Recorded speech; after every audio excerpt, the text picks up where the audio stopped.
Hello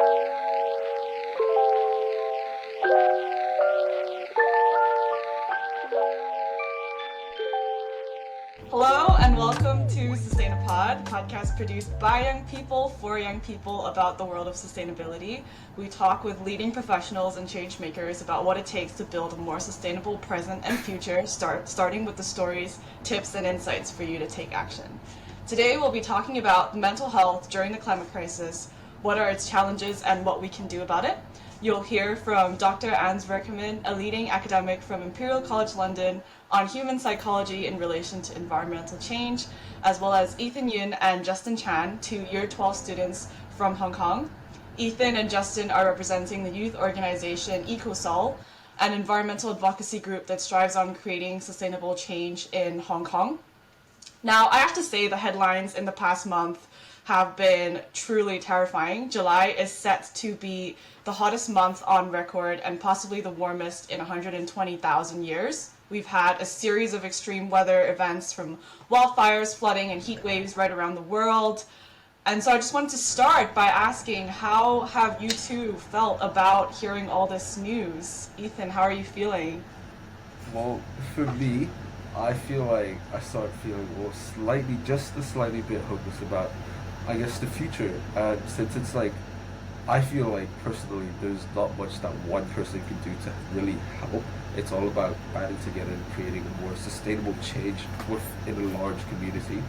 Well, for me, it's definitely taken a toll on my mental health. And since we're the next generation that has to suffer through, I'd say, the repercussions of the environmental dangers of modern society, I feel like if society doesn't band together and tackle this problem directly, well, it's going to take a turn for the worse, I'd say. So it's important that we act now and do something.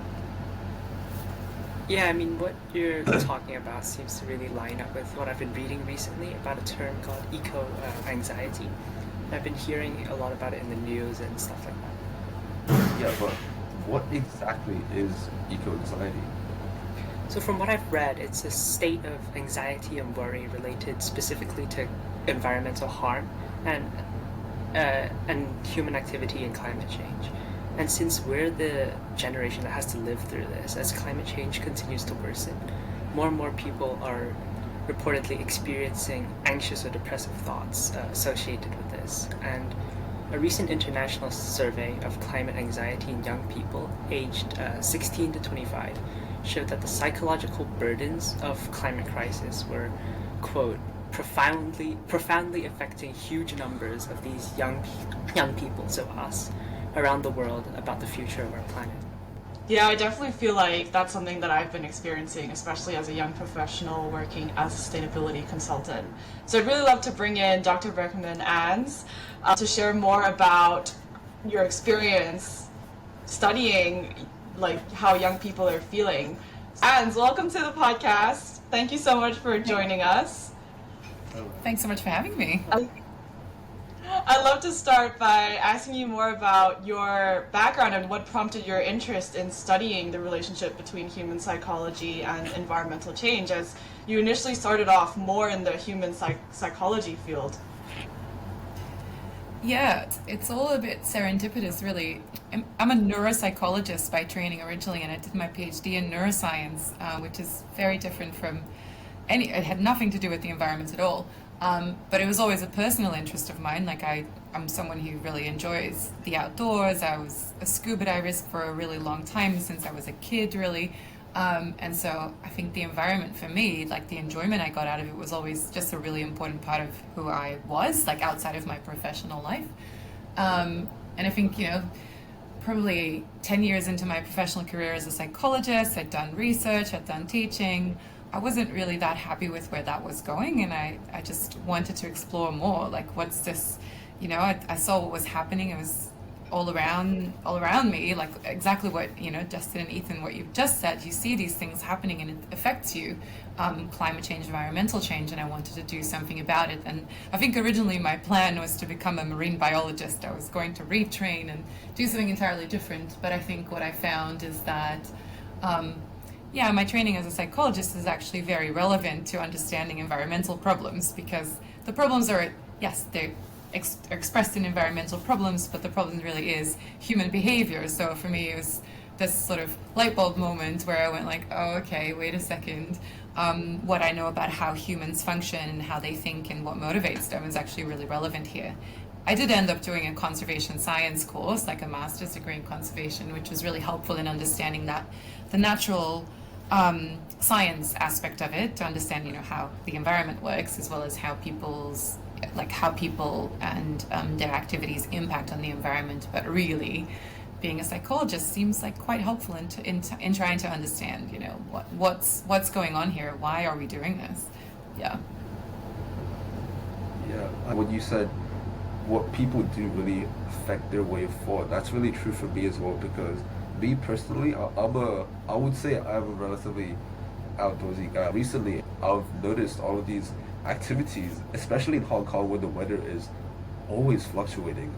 And one of the key things that I wanted to point out is that, like, before, when I was young, sports and outdoor activities, I just did it for fun, and I never really like acknowledged the environmental aspects of what I do. But then as I grow older, I feel like I'm more prone to the environment around me. Let's say when I'm outdoors doing kayaking, and I see the heat waves literally floating around, and wow, this is actually getting like relatively serious, to the point where like you can see physical change for me at least, and I feel like it is like growing onto me, where I know that it's important to act upon environmental sustainability in this modern day.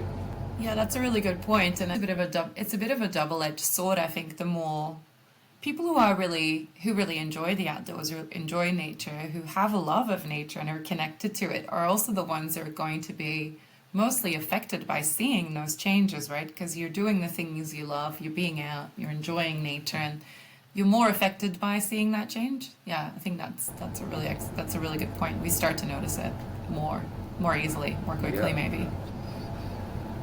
I feel like it's also a key driving force that many young people take into action. Well, I just wanted to ask, like, what are your thoughts on how one person can turn these negative emotions, let's say fear and distress, like similar to what I have, into like a more decisive and constructive action? It's a really good question. It's something that we've been thinking about a lot, and we've asked people, you know, young people like yourselves, about sort of what are some of the key things, like what are the key emotions that you associate when you think about climate change. And it's definitely that we say like fear and anxiety comes out. What we did find in our research is that fear and anxiety, it's more difficult to turn that into action. What we found is that when people feel angry or frustrated or outraged, those are the emotions that channel action a little bit better. It's like because they're more action-oriented emotions, right? You're just upset about it. You're like, I want to do something about this. This is unjust. This isn't right. So it's more likely to lead to action. Whereas sort of that fear and anxiety, when it becomes a little overwhelming, it's really difficult to turn that into action, because those are like more internalizing emotions, right? You're focused on your internal world, your thoughts. You're maybe ruminating over things. It is not easy to turn that into action. So I think it's hard to say, but sometimes it's almost like, not to say get angry, but actually a little bit, you know, like try to tapping into different emotions. I think what we found, at least when we asked people, is they don't just feel sad and angry. They feel also hopeful, and they feel all kinds of emotions, and maybe tapping into it at moments where you feel a bit more energetic and maybe you feel more frustrated. Those are maybe the kinds of emotions where you can sort of use that energy to channel that into action. But also the most important thing, I think, is to talk about it.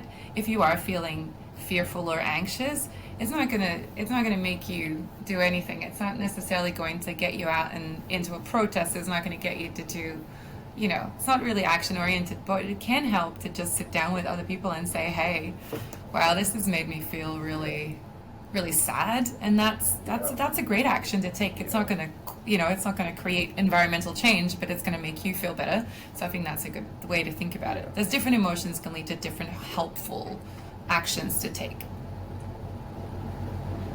That's true. I mean, in my school, I've talked to a couple of the school counselors about the thoughts that I have in it's really nice. I understand what you mean, and sometimes it's really nice to talk about something to other people that have the same perspective as you, and sometimes you can also kind of see what other people think, and they have a unique take on this aspect as well. It just feels better, like at heart, to know that you're not alone on this issue. Yeah, yeah. There's loads of people who have similar feelings, and sometimes it's just nice to just be able to admit and say, "Oh, this has made me feel so sad," and then someone else might say, "Yeah, I feel kind of anxious about it too," and just that shared emotion just takes the weight off it a little bit, I think. So yeah. Yeah, and social media to me has played a big part in this because it's just a platform for a lot of us to, especially our generation, to come together and talk about these things. And so, to me at least, social media and news consumption often come with these doom-laden headlines. So, what are your thoughts on this, and how should we manage our media consumption of this so that we can keep our health and our thoughts on this like at a normal, constructive level? Such a good question. I fall victim to it too. Occasionally I find myself doom scrolling and looking for it and going, oh, why am I looking at this still? This is so upsetting. It's hard to get out of that cycle and just to stop yourself. But I think it is important to sort of limit yourself sometimes, because it's good to know what's going on, but it gets to a point, I think, is what you're saying, where it just gets too much and too upsetting. And it's okay to just take a step back and just say, I'm going to limit myself now. I'm going to step away, and I might look at some cat videos online, something like that. It's okay. We can still be lighthearted. I think that the research also shows, I think this is the tactic that's been used a lot in communication around climate change, but also public health. Like, we try to scare people into doing something, but we also know that especially for climate change, it doesn't really work, because exactly what you said, like, people just turn off. They're like, this is too much, what is the point? There's nothing we can do. So it's about, like, if we are going to use doom and gloom as a messaging tactic, I think it's not very effective. You need to give people something, well, to do, right? To give them, okay, well, this is really bad, but here's something you can do that's, may or may not change everything, but it gives you something to do. So that's a better way of approaching it. But yeah, I think we need to be mindful for ourselves and our own sanity to just tune out sometimes and just be like, okay, that's been enough doom and gloom for a day. Yeah, I agree with that, because as you said before, sometimes for us, seeing all this doom can spark a kind of motivation in us to take some action. But then, for me at least, and I'm sure for a lot of other people too, that it gets kind of difficult when you see this one article, two articles about climate change, and you think, okay, reducing our waste, but then you keep scrolling and you see these articles of these huge mega corporations having polluted another river or cut down another insane amount of forest. So it does get hard to find the motivation to take action once you get too much of that doom scrolling. I think I agree. Yeah, definitely. Yeah, same here as well. And I think one thing that I found really interesting as well is how there's, as you touched on earlier, like different types of emotions. I recently came across nostalgia as well, like the grief of losing landscapes as a result of the climate crisis. And it's very interesting how there's a very geographical component to how people experience eco-anxiety or mental impacts from the climate crisis. So, Ans, I wanted to talk to you more about your study that you were the co-lead author on, which found that majority of young people were distressed about climate change even during the pandemic, which touches on the different emotions that young people have for both climate crisis and the COVID pandemic. So why do you think this might be the case, that young people are reacting very differently to both? So just to clarify, this is a study we did in the UK. So just as you said, this geographic aspect is a really important aspect, because I think people have very vastly different experiences of climate change depending on where you live. Like if you live on Tuvalu, you have a very different experience of climate change than when you live in London, right? So this was young people in the UK. Yeah, it did surprise us to some extent because we thought, well, the pandemic, when we did the study, it was at the height of the pandemic. The UK was in lockdown, people were dying, the NHS was on its knees. It was terrible. And still young people were very distraught about climate change. And initially that surprise, we started to think about it, and we also read some of the comments that people left. And I think what young people pointed out is that at least with COVID, there were very specific things you could do. Wear a mask, stay home. You had some element of control over it. You knew if you did those things, it was probably going to be okay, right? So it was very clear communication as to what was expected of you and what we could all do together to manage this. And nobody benefited. There were no big corporations benefiting from doing the exact opposite, right? At least not. I mean, there might be some conspiracy theories somewhere, but in a normal world, that's not the case. With climate change, that's exactly what Justin was just saying. You see there's big corporations that are benefiting from doing exactly the opposite of what we should be doing to combat climate change. And as an individual person, there's so little guidance on what to do. And I think young people expressed to us that they felt so little agency. They knew what they had to do, but then they also felt exactly what Justin just said, like, what am I as a single individual? I do all the things, I ride my bike, I recycle, I try everything, but it's never going to be enough because what you need is systems change. And I think that was really the difference in how distressing it is. Like, one thing you have some control over, the other thing you feel like, what am I even doing? So I got that, why that was more distressing to young people. I mean, I do understand about the point of being where for climate change there is a lack of control, and I feel like there's still a lack of understanding in a lot of communities where, as you said, in COVID, there was clear guidelines. And recently in Hong Kong, there's been news about the effects of global warming, and there's been whales and a couple of whale sightings that have been rushed up in Hong Kong, which are pretty rare because whales don't typically appear in Hong Kong. But I feel like what's more interesting is the psychological acknowledgement of this news from the Hong Kong society. It's like I've seen online people post about this as some sort of attraction instead of realizing the bigger point where this is caused by global warming, the shift in environment for the whales. That's why they're rushing up. Maybe it's the psychological interpretation that people have due to climate change. It's still kind of unclear to many on what we should actually do to change and how we should actually react. I just wanted to ask, have you experienced eco-anxiety as well, and do you have any advice on how to cope with it? Yes, I do. I have experienced it, and I still do. I'm not going to say it. I'm sort of crippled by it on a daily basis, but it's definitely something, in the back of my mind, and it's something, I think with the doom scrolling, which I was just telling you about, I think it's a bit of a symptom of that. Belinda, you mentioned celestalgia. I definitely feel a sense of grief. Eco-anxiety is also, it's not just, and there is some debate around what it actually means. It's more than just anxiety. I think it's a whole lot of different things thrown in together.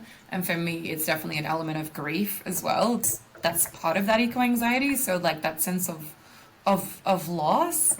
And sometimes it's loss that you can see, and sometimes it's the anticipation of loss when you look at something and you're like, this is beautiful and we're ruining it, and it's just that anticipatory loss, if that makes any sense. That's I feel that quite strongly. So yeah, it's a lot sometimes. And Ethan, I think your question was also around how do you manage it.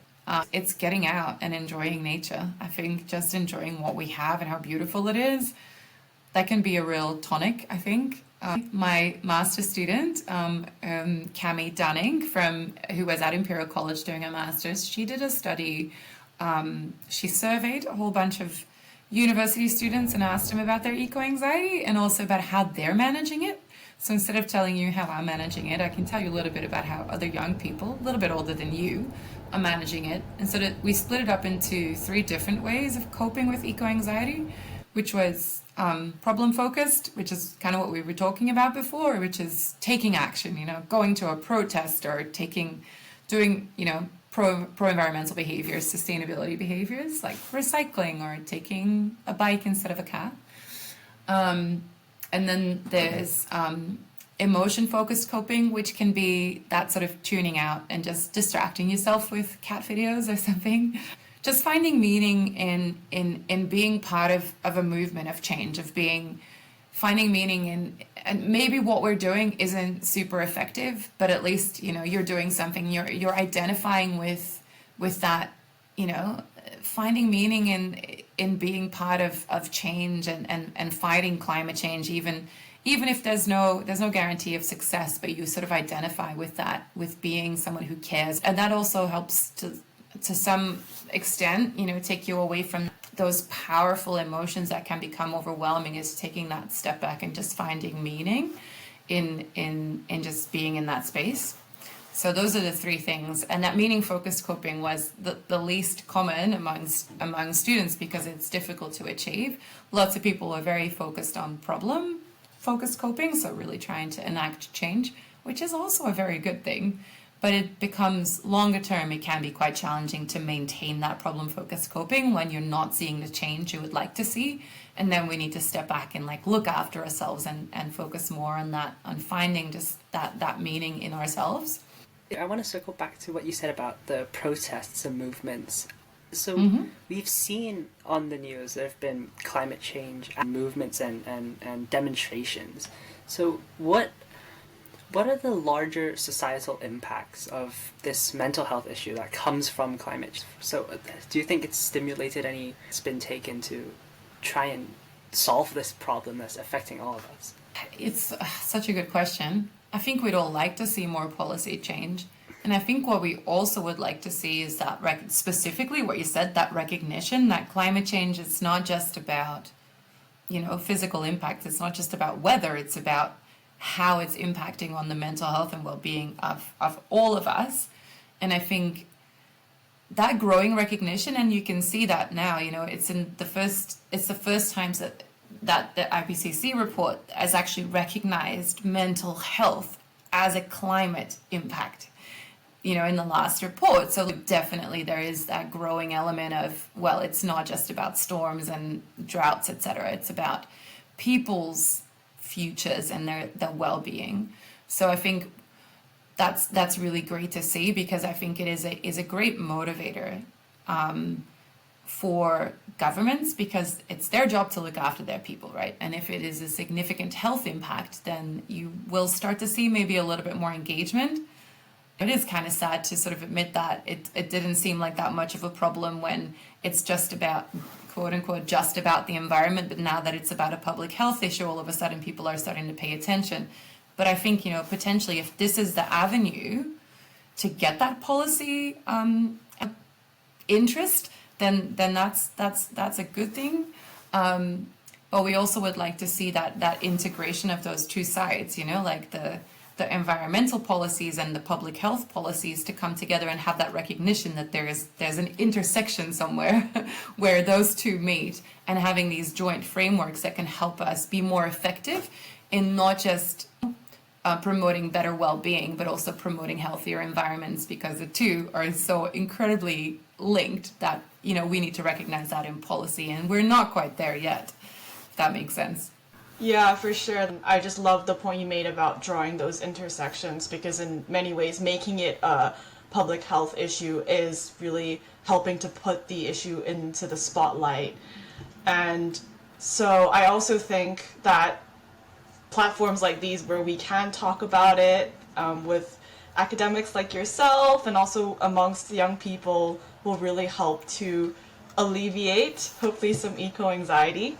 So with that, we'll be wrapping up that episode. Thank you so much, Ans, for sharing all your insights with us. We really loved discussing this with you, and also thank you to all our listeners for tuning in this week with us. We'd love to hear more from you about your thoughts about eco-anxiety. So let us know any questions and comments by messaging us on Instagram at sustainapod_GIH or email us at sustainapod@gmail.com. You'll be hearing more from Ethan and his team coming up in a few episodes, so stay tuned and have a great rest of your day.